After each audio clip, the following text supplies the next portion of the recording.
reminder, it's a busy day in Rhode Island. GoLocal's got a in-depth piece on the comments by soon-to-be Governor Dan McKee on what he had to say to the media this morning. Take a look at that. Also disturbing numbers from Rhode Island AARP, the number of deaths skyrocketing over 400% in a 1-month period of time for those in nursing homes. So more tough news on the coronavirus here in Rhode Island. Really no good news on how we're managing the virus. But let's go to, if we're searching for good news, I'm not sure this is the trip we want to go on. Let's go to the chair of the political science department, the University of Virginia, Jennifer Lawless. Thanks so much for joining us. Oh, happy to. Got any good news there in Washington, D.C.? There is no good news around here. Democrats might think that yesterday's impeachment was good news, but generally, in terms of the state of the democracy, I'd say we've seen better. Yeah. Let's talk about it. The President of the United States, Donald Trump, was impeached for the second time. It had some elements of bipartisanship. 10 Republicans voted for impeachment. That had never really happened before. Donald Trump is now got the record. He's been impeached twice. What does this impeachment mean, both symbolically and from an actual impact of his presidency and his future? Well, the impact is still yet to be seen because that really rests with the Senate and whether they convict him. If they convict him, even though the trial will be after he's no longer president, the long-term effects could be pretty dramatic because they could vote to bar him from ever holding federal office again, which would mean that he can't run for president. In terms of the symbolism, though, I think it's really important, regardless of what the Senate does, for two reasons. The first is that there was bipartisan support, which means that this is the beginning of Republicans being told, both by leaders like Liz Cheney and their own consciences, that maybe enough is enough. The second reason that this is important, I think, is because it signals that the effects that Trump had over the Republicans are beginning to dissipate, regardless of whether he's able to run for president again. And that really should be seen as pretty good news for the Biden administration and for Nancy Pelosi moving forward, because already there's a willingness to engage in some sort of bipartisanship. Now, obviously, this should have been a no-brainer where far more than 10 Republicans voted to impeach, but it's the most bipartisanship we've seen. Yeah, and that includes Bill Clinton's impeachment or Richard Nixon's impeachment, and I can't remember in the 19th century exactly what took place, but in both those instances, there was not a lot of bipartisanship as well. This was the most votes that the other party had garnered from the president's party. Mitch McConnell has done a number of interesting things. First, his wife, Elaine Chao, resigned from her position within the cabinet. First, I believe. She was the first cabinet secretary to resign. I thought the national media missed the importance of that. I think it said in the McConnell Chao house, we're done with this guy, no more. He has not indicated exactly what his position is relative to how exactly the Senate will take up the trial portion of the impeachment process. That lack of communication is also very significant. And there's clearly a sense that he's done with Donald Trump, has not spoken to him, I guess, according to press reports, since the middle of December. Is it possible that Republicans could vote, some portion of them, enough for the margin necessary to remove him from office? Yes, the margin is 18, and that's a big challenge. But if somebody like Mitch McConnell is unwilling at this point to state whether he plans to vote for or against, he's likely indicating and sending a signal that he plans to vote for impeachment. And although as majority leader still right now, I think he feels like he's not in a position where he can encourage his members to impeach their own party's president, As minority leader, the stakes are a lot lower. And when Congress comes back after the inauguration and the Senate reconvenes and Chuck Schumer is majority leader, Mitch McConnell's in a position where he might be able to do that. Now, again, getting 18 is tricky, but I think a week ago, nobody would have thought that, and certainly 2 weeks ago, nobody would have thought that getting anybody more than Mitt Romney was possible. And the ramifications for the Republican Party, Republicans will say on a secret ballot, nearly all the Republican senators would vote to remove him. But if the Republicans don't remove him, they're not achieving what they need to bring the Republican Party back to some level of, quote, normalcy. They need to put the silver stake in Trump's heart to be done with him, correct? Well, but forget about that. They're not even doing what's in their own electoral self-interest if they're interested in running for president in the future. The best thing that the Republicans can do if they're interested in garnering a nomination themselves, whether it's Marco Rubio or Tom Cotton or Ben Sass, is to ensure that they don't have to compete against Donald Trump. And Donald Trump handed them an easy way to do that by committing impeachable offenses. So it seems a little bit odd to me that for so many of them, especially relatively younger members who we know have political ambition, that this is such a tough call. Now, maybe they don't want to sound explicitly ambitious or strategic in making this decision, but again, they don't have to. He fomented an insurrection. Yeah, 100%. I mean, you can read the transcript, you can watch the video. Let's talk a little bit about what happens, though, from a momentum standpoint. We've just had all this flurry of activities over literally just one week and a day. Will the efforts to remove him be able to be sustained for another 2 weeks, 3 weeks into a trial and an effort, a move to remove him? I think it depends a lot on what he does over the course of the next week. We're expecting another flurry of pardons coming, if not today, then tomorrow. There are also a lot of questions about self-pardon. There are also questions about the likelihood that he will pardon anybody involved in the insurrection, which constitutional and legal scholars suggest he actually doesn't have the power to do because you're not allowed to pardon with respect to impeachable offenses. So if he tries to push the envelope on those kinds of things, I think that actually does leave alive and well this discussion about whether he should be able to serve in the future and the threats to democracy that he's willing to employ even after a second impeachment. So, a lot of this will depend on his behavior. And frankly, there's nothing to suggest that he's going to rein it in. He learned nothing after the first impeachment. In fact, he was emboldened by it. And this time around, it doesn't seem like, based on the statements that he's been able to make and communicate, that he has seen the error of his ways or is willing to assume any responsibility for any of the violence that ensued. Let's shift over to President-elect Joseph Biden. He's been remarkably quiet. I believe he's addressing the nation tonight regarding the distribution of vaccines to the states and how the Biden administration plan will work moving forward. He doesn't face any press questions. He doesn't answer any press questions. There's very little vetting of any of his appointees. The media is so absorbed by the episodics of Donald Trump that the Biden administration is not only getting a free pass, but there's not a lot of due diligence being done by the public or the media. Well, it's early. He's not president yet. And so it's not a Biden administration yet. It's the pieces that will become the Biden administration. I'd be much more concerned if there's no scrutiny, if there are no questions, if there are no discussions, and if there are no meaningful debates a week from now than I am right now, especially given that the media are not right now obsessed with the latest Donald Trump tweet that is relatively irrelevant or how many hours a day he's playing golf.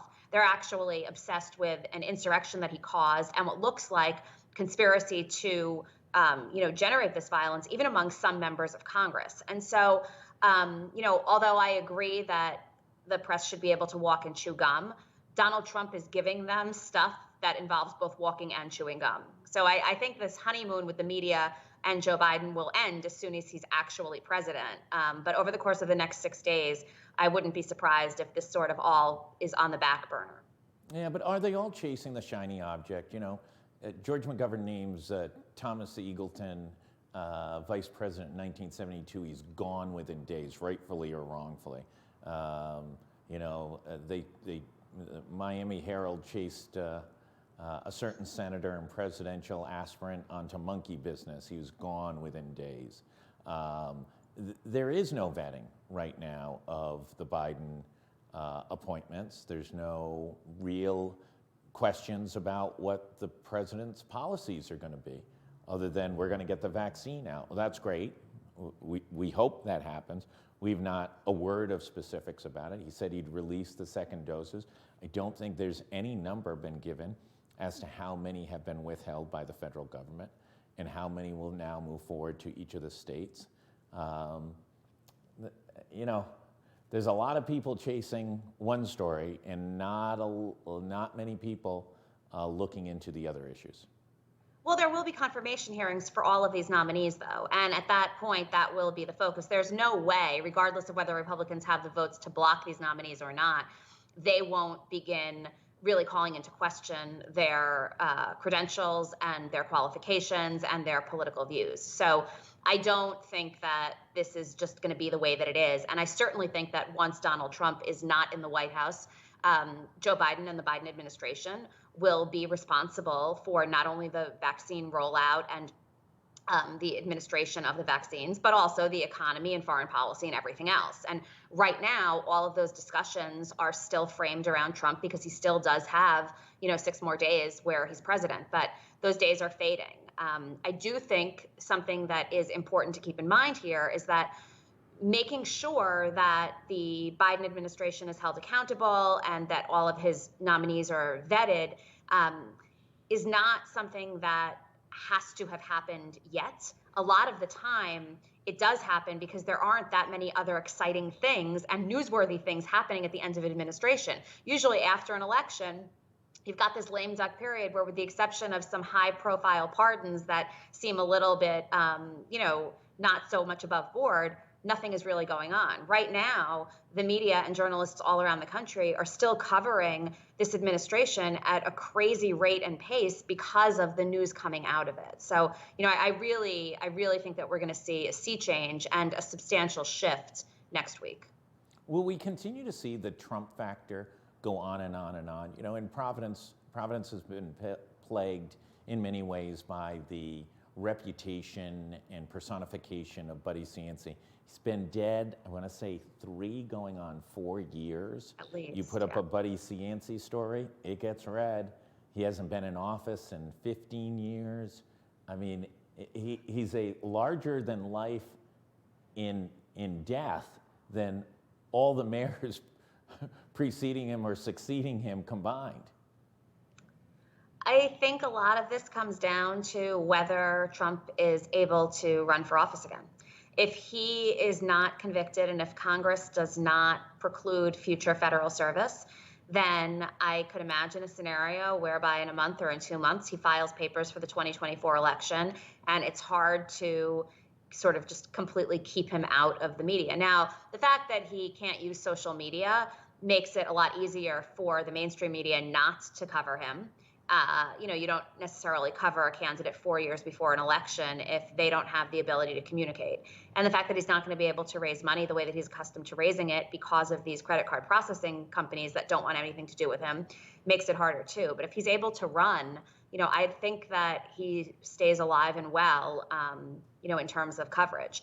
If he's barred from running and if the Republicans have demonstrate through making that decision that they're really done with him, then I wouldn't be surprised if most of the mainstream media are done with him too. Will the Biden administration move quickly, their first 100 days in office? Will they be set with an agenda even after all this chaos? Will they be rolling out big bill after big piece of legislation and be using their control over both sides of Congress to really ramp up an aggressive agenda and move the country, in their minds, forward? I think so. I mean, that's what these transition periods are usually for. There will certainly be, I think, a little bit more anemic a legislative agenda than we would typically see under unified party control in the first 100 days, simply because dealing with the virus and figuring out how to distribute these vaccines and ensuring that 100 million people actually are vaccinated in the first 100 days, which was a promise, needs to be at the top of the agenda. But yes, I mean, my expectation is that this will be, significant legislative period. They know they have 2 years to accomplish as much as they possibly can because it's unclear what will happen in the midterms. And I don't think that Joe Biden or Kamala Harris or Ron Klain or any of the cabinet secretaries is willing to assume that they're going to have more than 2 years to do what they need to do. And what's the fate of the Republican Party? Where's the Republican Party right now? I think they don't know what to do. I don't think their leadership is doing them any favors when you have Liz Cheney on one side, Kevin McCarthy on another, Mitch McConnell sort of taking a third lane. You've got members of Congress who did not serve, who are new members, but came on the coattails of Donald Trump, who believe that he's, the Messiah and that he can still do nothing wrong. In a lot of ways, they represent the worst of what Congress has to offer right now, and they're a substantial part of this party. So the same way that the Tea Party was a thorn in John Boehner's side and then ultimately in Paul Ryan's side, I don't see how this is going to help in the House. The other thing I would say is that there are some problems out there because I don't think that the Republican leaders know, I don't think that we as Americans know the extent to which Republicans in general and Trump supporters in particular really do support what happened last week. We know that there were hundreds of bad actors. I don't know if we know if there were thousands or 10,000s of them. And that actually is going to play a role in the extent to which the Republican Party is going to bash Trump and try to distance themselves from him. I would say that reappointing as RNC head, Ronna McDaniel, again, suggests that they haven't learned that much. And then what happens on the Democratic side? Will we see a vibrant AOC and the squad, progressives start to assert themselves? They've been very, very quiet, very deferential during this period of time. They did not get a lot of big wins in the Biden appointees. They got some, but not as many as they would want. Are they going to be along for the ride? Or are they laying in wait and then going to up the pressure and demand major changes in legislation that are more reflective of their agenda? I think it'll vary by issue, but I do think it's important to keep in mind that in some ways, although they won't phrase it this way, they were chastened by the 2020 election outcomes in that the House saw gains for Republicans. And so, the 2020 elections were certainly not a referendum on how progressive the House had become since 2018, when so many of them were elected. So I do think that there will be specific issues, Green New Deal related issues in particular, where they say, look, we're not willing to compromise on this. You owe us this. But on a lot of other issues, I could imagine a scenario whereby they're not necessarily going to rock the boat. It's better. Bill Clinton had said the enemy, the great is the enemy of the good. And I think that, the progressives might realize that. The other thing to keep in mind is that Nancy Pelosi and Joe Biden and Chuck Schumer are not going to be putting forward, a center-right agenda. If anything, they're going to be putting forward a progressive agenda. So the distance between the progressive wing of the party and the mainstream of the party is smaller than it's been in previous years. The dynamic leadership of the Democratic Party, Joe Biden, Nancy Pelosi, and Chuck Schumer, have an average age of, 80? I mean, Chuck Schumer's the kid in the group. Yeah, it's not... Backed it's not, up by it's not the 81-year-old Steny Hoyer? Yeah, I think that what will be interesting is how a lot of these committees work and the extent to which, the 50 and 60-year-old committee chairs and rising members are going to be able to sort of position themselves to be the next generation of leaders in the House. If Nancy Pelosi is true to her word, this is likely to be her last term. And I think once she's no longer interested in being speaker, it's not like Steny Hoyer is going to pick up the mantle, right? It's going to go to somebody of this next generation. So my bet is that we're in for 2 more years of octogenarian leadership, and then we'll probably see a generational change. When they say they're New Deal Democrats, they are literally New Deal Democrats. They were there. One example, and they bought the One T-shirt. example I would give, though, is if you look at impeachment and the impeachment leaders and Jamie Raskin and David Cicilline, I mean, this is the new face of the party, I think. And again, they're not 35, but they're not 80. And I wouldn't be surprised if that's sort of what we start seeing more and more of. What should people be looking for over the next week? I almost want to say over the next day, right? The change is so rapid, it is so chaotic. There's more information coming out every day.